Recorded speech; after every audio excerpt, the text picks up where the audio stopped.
Αν χρησιμοποιείς το Excel Online, ίσως έχεις παρατηρήσει κάτι σημαντικό. Η επιλογή Go to Special απλά δεν υπάρχει και αυτό είναι πρόβλημα.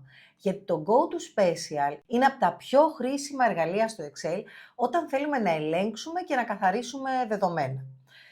Εδώ έρχεται το Go to Pro Add-in.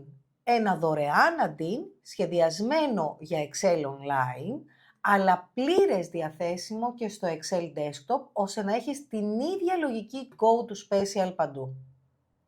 Και όχι μόνο αυτό, το Go to Pro προσφέρει όλες τις special επιλογές που ξέρουμε στο Excel Desktop και επιπλέον δυνατότητες, όπως εντοπισμό Dirty Formula Cell, αναζήτηση φύλων εργασίας, κάτι που προσωπικά μου αρέσει πάρα πολύ. Το Add-in υποστηρίζει ελληνικά. Λατρεύω το localization από διεθνείς δημιουργούς, γιατί δείχνει σεβασμό προς όλους τους user και όχι μόνο στους αγγλόφωνους. Μικρή λεπτομέρεια? Όχι, για μένα είναι μεγάλη υπόθεση. Πάμε τώρα στο βασικό ερώτημα. Γιατί χρειαζόμαστε τέτοιες επιλογές στο Excel? Με εργαλεία σαν το Go to Pro μπορούμε να εντοπίσουμε και να επιλέξουμε κελιά με βάση κριτήρια, όπως κελιά που είναι κενά, κελιά που περιέχουν υπολογιστικούς τύπους, κελιά με σταθερές τιμές, κελιά με σφάλματα. Αυτά δεν είναι nice to have. Είναι απαραίτητα αν δουλεύει σοβαρά με αρχεία Excel. Γιατί στην πραγματική ζωή ανοίγουμε αρχεία που δεν έχουμε φτιάξει εμείς. Κάνουμε ελέγχους πριν παραδώσουμε τα report μας. Και πρέπει να ξέρουμε ποια κελιά είναι τύποι, ποια είναι απλές τιμές, αν περιλαμβάνονται σφάλματα. Αλλιώς δεν ελέγχεις το αρχείο, απλώς το κοιτάς. Πάμε λοιπόν να το δούμε στην πράξη, με πραγματικά παραδείγματα δουλειάς όπως κάνουμε πάντα. Να δούμε πώς καθαρίζουμε δεδομένα, πώς εντοπίζουμε προβλήματα και πώς γλιτώνουμε χρόνο στο Excel Online. Ας ξεκινήσουμε. Πάμε τώρα να δούμε πώς εγκαθιστούμε το add-in. Ξεκινήστε από το site του δημιουργού. Το link θα το βρείτε στην περιγραφή του βίντεο. Να πω εδώ ότι το Go to Pro είναι δημιούργημα του Jan Karen Petersen, ενός δημιουργού με μεγάλη εμπειρία στα Excel Add-in, και αυτό φαίνεται ξεκάθαρα στη λογική και στη λεπτομέρεια του εργαλείου που θα σας δείξω. Επιλέξτε Installation Instruction και κάντε κλικ στην επιλογή Install Go to Pro. Η επιλογή θα σας ανακατευθύνει να επιλέξετε το Microsoft Account που θα γίνει η προσθήκη και μετά ανοίγει η οθόνη του Excel Online. Επιλέξτε τη δημιουργία ενός νέου φύλου εργασίας και από το ribbon κεντρική επιλέξτε τα πρόσθετα. Στην αναζήτηση γράψτε Go to Pro και πατήστε Enter. Τώρα θα πρέπει να εμφανίζεται το add-in. Πατήστε προσθήκη για να προσθεθεί στο μενού σας. Και αυτό ήταν. Το add-in είναι πλέον διαθέσιμο στο ribbon, δηλαδή στην καρτέλα κεντρική του Excel. Στην περιγραφή του βίντεο θα βρείτε αναλυτικές οδηγίες του δημιουργού, τόσο για την εγκατάσταση, όσο και για το ίδιο το προϊόν, καθώς και δικές μου οδηγίες, όλες στα ελληνικά. Και επίσης μπορείτε να κατεβάσετε και το αρχείο με όλα τα παραδείγματα που παρουσιάζονται σε αυτό το βίντεο. Το add-in έχει δύο επιλογές, μετάβαση σε και εξερεύνηση. Επιλέγοντας εξερεύνηση, στο πάνω μέρος θα βρείτε την επιλογή της γλώσσας και μπορείτε να διαλέξετε τα ελληνικά. Επιλέγοντας μετάβαση σε, έχουμε διαθέσιμες όλες τις special επιλογές που θα εξερευνήσουμε στη συνέχεια του βίντεο. Θα ξεκινήσουμε με τη διερεύνηση σταθερών τιμών. Τιμών δηλαδή που έχετε γράψει σε κάποιο κελί. Στο αρχείο περιλαμβάνονται σταθερές τιμές αριθμών, αλφαριθμητικών πεδίων και λογικών πεδίων. Θα προσπαθήσουμε να τα διερευνήσουμε και να τα διαχειριστούμε μαζικά. Επιλέγω μετάβαση σε και βλέπετε ότι αμέσως γίνεται διαθέσιμη μια λίστα checkbox για πιο specific διερεύνηση, όπως αυτή που θέλουμε. Θέλω να διαλέξω μόνο αριθμούς και να αλλάξω μαζικά το format τους. Πατώντας OK, βλέπετε ότι έχουν μαρκαριστεί μόνο τα αριθμητικά δεδομένα, οπότε τώρα μπορούμε να αλλάξουμε σε όλα το format με μία κίνηση. Θα αλλάξω και το χρώμα για να είναι πιο σαφές στο βίντεο το τι έχει επιλογή και πώς έχουν εφαρμοστεί οι αλλαγές. Πάμε τώρα να κάνουμε μία ακόμα επιλογή μόνο τα κελιά που περιλαμβάνουν κείμενο. Και ας αλλάξουμε το μέγεθος της γραμματοσυράς, αλλά και την ίδια τη γραμματοσυρά σε όλα τα κελιά κειμένου. Μια ακόμα ενδιαφέρουσα επιλογή είναι η επιλογή λογικών τιμών. Εδώ επιλέγω λογικές τιμές, δηλαδή τιμές true-false και θα τις μετατρέψω μαζικά σε checkbox με μία κίνηση. Από το ribbon επιλέγω εισαγωγή και κλικ στο πλαίσιο ελέγχου. Βλέπετε ότι όλα τα κελιά έχουν αλλάξει σε checkbox. Στο επόμενο παράδειγμά μας θα ασχοληθούμε με τα κελιά που περιλαμβάνουν τύπους. Η επιλογή είναι εξαιρετικά χρήσιμη γιατί μπορείς να διερευνήσεις όχι μόνο τα κελιά που περιλαμβάνουν υπολογιστικούς τύπους, αλλά και ανατύπου επιστροφής. Θα επιλέξω αρχικά όλα τα κελιά που περιλαμβάνουν φόρμουλας και επιστρέφουν αριθμό. Μπορώ να κάνω το ίδιο για κελιά που περιλαμβάνουν φόρμουλες και επιστρέφουν text πεδία. Έχω επίσης επιλογή να επιλέξω κελιά που περιλαμβάνουν φόρμουλες με λογικές τιμές και φυσικά κελιά που επιστρέφουν κάποιο σφάλμα, ώστε να εντοπίσω γρήγορα τα προβλήματα και να τα επιλύσω. Στο επόμενο παράδειγμά μας θα ασχοληθούμε με τα κενά κελιά. Ένα κλασικό πρόβλημα είναι τα report μας να περιλαμβάνουν κενές γραμμές. Ο πιο γρήγορος τρόπος να τις επιλέξω είναι με την επιλογή μετάβαση σε και να τις διαγράψω μαζικά. Αυτό δημιουργεί προβλήματα αν δεν γίνει προσεκτική επιλογή, δηλαδή αν απευθείας χωρίς να επιλέξετε κάτι διαλέξετε επιλογή κενά, τότε βλέπετε ότι θα επιλέξει όλα τα κενά κελιά και εκτός του πίνακά μας. Θα πρέπει πρώτα να επιλέξουμε τον πίνακα, μαρκάροντας όλη την περιοχή και στη συνέχεια επιλέγω τα κενά κελιά. Τώρα έχουν μαρκαριστεί μόνο οι γραμμές που θέλω, οπότε μπορώ να επιλέξω διαγραφή είτε ολόκληρης της γραμμής, είτε μόνο των επιλεγμένων κελιών. Η επιλογή περιοχές αναφέρεται στην περιοχή του πίνακά μου.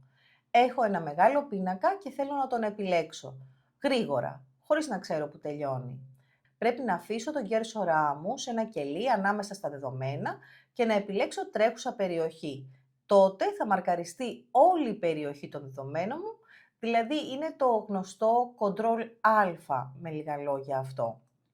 Το επόμενο παράδειγμα αφορά διαφορές γραμμών και στυλών. Αυτό μπορεί να εντοπίσει διαφορές ελέγχοντας την τιμή του πρώτου κελιού αριστερά. Π.χ. αν έχουμε αριθμούς, διάφορους αριθμούς και θέλουμε να εντοπίσουμε τους διαφορετικούς, τότε είναι πολύ χρήσιμο. Το ίδιο μπορώ να κάνω και με τις στήλες. Π.χ. αν έχω δύο εκδόσεις δεδομένων και θέλω να δω γρήγορα τι άλλαξε από την πρώτη στη δεύτερη έκδοση, βάζω τις στήλες δίπλα-δίπλα και εντοπίζω έτσι γρήγορα τις διαφορές. Βέβαια, το δυνατό του σημείο είναι ότι μπορεί να εντοπίσει και διαφορές σε τύπους υπολογισμού. Φτιάξω ένα παράδειγμα με υπολογιστικούς τύπους εδώ. Θα αλλάξω σε κάποια τυχαία κελιά τον υπολογισμό, οπότε θα έχουν μία διαφορά σε υπολογιστικούς τύπους σε σχέση με τα υπόλοιπα. Μαρκάρω την περιοχή και τώρα θα επιλέξω διαφορές γραμμών. Βλέπετε πως εντοπίζονται αυτόματα οι διαφορές σε αυτά τα δύο κελιά που άλλαξα. Έτσι, εύκολα μπορώ να ελέγξω ασυνέπειες σε υπολογιστικούς τύπους. Η επόμενη επιλογή που θα σας δείξω είναι οι εξαρτήσεις. Θέλω να δω αν αλλάξω την τιμή ενός κελιού, τι impact έχει στα υπόλοιπα κελιά και σε ποια. Αλλά πριν το δούμε, ας ξεκαθαρίσουμε τι είναι ακριβώς οι εξαρτήσεις. Η τιμή του κελιού σε 3 επηρεάζει άμεσα τις τιμές των κελιών σε 9. Αρχική τιμή ΦΠΑ και σε 10 χωρίς ΦΠΑ. Αυτό είναι μια εξάρτηση πρώτου επίπεδου. Παρακάτω βλέπουμε ότι οι τιμές των κελιών σε 13 και σε 14 επηρεάζονται από τα κελιά σε 9 και σε 10. Αυτό είναι μια εξάρτηση δευτέρου επίπεδου σε σχέση με το αρχικό μας κελί, το σε 3. Και τέλος, το κελί σε 17 επηρεάζεται από τα κελιά σε 13 και σε 14. Αυτό είναι μια εξάρτηση τρίτου επίπεδου σε σχέση με το αρχικό μας κελί. Ελπίζω τώρα να έχει γίνει κατανοητός ο όρος εξάρτηση, οπότε κάνοντας κλικ πάνω στο κελί σε 3 και επιλέγοντας εξαρτώμενα όλα, βλέπουμε ότι μαρκάρονται όλα τα επίπεδα εξάρτησης.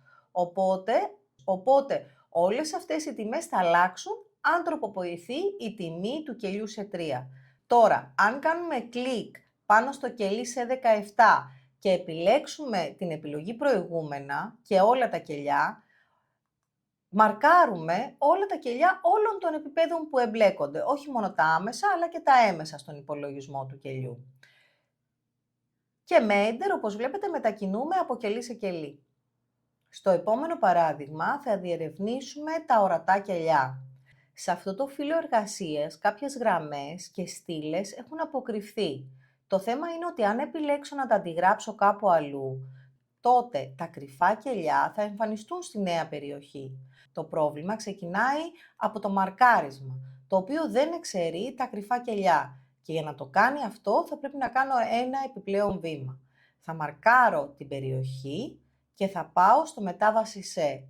Θα επιλέξω εμφάνιση ορατών κελιών μόνο και μετά θα τα αντιγράψω. Τώρα μπορώ να κάνω paste με ασφάλεια και με σιγουριά ότι κανένα κρυφό κελί δεν έχει αντιγραφεί στη νέα περιοχή. Στο επόμενο παράδειγμα θα δούμε ένα πολύ κλασικό θέμα. Αριθμοί που έχουν φορμάτ κειμένου. Αυτό δημιουργεί διάφορα θέματα. Π.χ. στα σύνολά μας δεν αθροίζονται αυτά τα κελιά. Πάμε τώρα να δούμε πώς να τα εντοπίσουμε για να μην ψαχνόμαστε. Επιλέγουμε από το μετάβαση σε αριθμοί ως κείμενο και μαρκάρονται όλα τα κελιά. Μπορούμε, αφού τα έχουμε εντοπίσει, να τα διορθώσουμε, γιατί ξέρουμε ακριβώς τι συμβαίνει και πού. Στο επόμενο παράδειγμα θα δούμε την επιλογή τύπη με ενσωματωμένους αριθμούς. Σε αυτό το παράδειγμα θα δείτε την κακή εκδοχή ενός υπολογιστικού τύπου και τη σωστή. Βλέπετε ότι στην κακή εκδοχή μέσα στον υπολογιστικό τύπο υπάρχουν ενσωματωμένοι αριθμοί. Αυτό καθιστά δύσκολη τη συντήρηση ενός υπολογιστικού τύπου. Μπορεί να υπάρξουν λάθη όταν αλλάζουν οι τιμές και γενικά δεν φαίνεται η λογική του υπολογιστικού τύπου. Για να εντοπίσουμε κελιά με τέτοια προβλήματα, για να μπορούμε είτε να τα διορθώσουμε είτε να τα ελέγξουμε, χρησιμοποιούμε την επιλογή ενσωματωμένοι αριθμοί. Βλέπετε ότι απευθείας μαρκάρονται όλα τα κελιά με hardcode αριθμούς. Ένα άλλο κρυφό χαρακτηριστικό ενός κελιού, και όταν λέω κρυφό εννοώ δεν φαίνεται με την πρώτη ματιά, είναι η επικύρωση δεδομένων. Η επιλογή δηλαδή που δίνει συγκεκριμένη λογική σε ένα κελί. Για να βρούμε τέτοια κελιά, επιλέγουμε κελιά με επικύρωση δεδομένων. Και βλέπετε ότι έχουν επιλογή όλα τα κελιά με επικύρωση. Υπάρχουν πολλά είδη επικύρωση δεδομένων. Το ποια έχει το συγκεκριμένο κελί μπορούμε να τη βρούμε κάνοντας κλικ στην επιλογή δεδομένα, επικύρωση δεδομένων. Σε αυτό το κελί, ας πούμε, έχουμε ορίσει να λαμβάνει συγκεκριμένο εύρος αριθμών, ενώ αυτό είναι μία λίστα. Στο επόμενο παράδειγμα θα ψάξουμε το τελευταίο κελί. Γιατί μας ενδιαφέρει ποιο είναι το τελευταίο κελί σε ένα φύλλο εργασίας? Αν κάποιοι έχετε παρατηρήσει ότι το αρχείο σας είναι εξαιρετικά αργό, χωρίς λόγο, τότε σίγουρα υπάρχει κάποιο ξεχασμένο μακρινό κελί που κάνει τη ζημιά. Το Excel λαμβάνει πάντα όλο το εύρος των αριθμών. Οπότε, αν έχω ένα κελί στη 10.000 γραμμή, χωρίς λόγο, επιβαρύνει τη ταχύτητά του. Το εντοπίζουμε επιλέγοντας μετάβαση, ειδικά σε, και επιλέγουμε τελευταίο κελί. Επόμενο παράδειγμα. Εντοπισμός αντικειμένων. Σχήματα, εικόνες, γραφήματα μπορούμε να τα εντοπίσουμε όλα με την επιλογή μετάβαση σε αντικείμενα. Παρατηρήστε τώρα ότι δεν έχει μαρκαριστεί το αντικείμενο, αλλά το πρώτο αριστερό κελί που βρίσκεται το αντικείμενο.